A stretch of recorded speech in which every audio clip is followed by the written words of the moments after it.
Salut, salut! Me voilà de retour avec cette série de 1 minute un pinceau. Je vous invite à voir la toute première vidéo de cette série pour comprendre exactement le concept et pas plus tarder, on va passer à au deuxième pinceau et à la suite de ce maquillage. Aujourd'hui, on va parler des blending brush. Plus exactement, c'est des pinceaux touffus qui permettent d'estomper la couleur de transition que souvent on met dans le creux et qu'on souhaite de estomper entre le creux et les sourcils.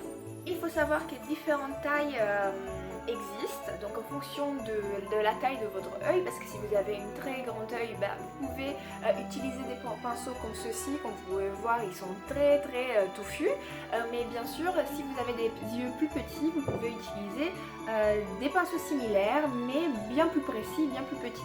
Personnellement, j'ai un très grand espace entre le creux de paupière et le sourcil, donc du coup je peux me permettre, on va dire, d'utiliser ce style de pinceau. Dans mon cas, je vous présente deux pinceaux qui malheureusement je crois qu'ils sont plus disponibles. Donc vous avez un de chez Kiko, le High 200, qui je pense que ça coûtait autour de 10 €, mais aujourd'hui je pense que vous pouvez en avoir des pinceaux bien moins chers.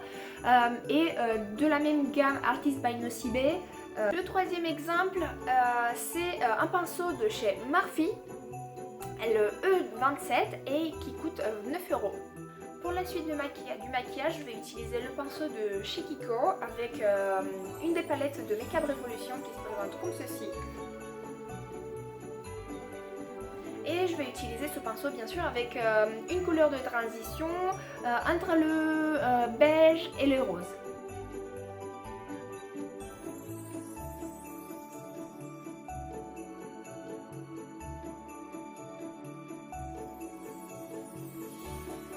Voilà le rendu du blending brush. Je peux vous voir très nombreux à la prochaine étape et au prochain pinceau.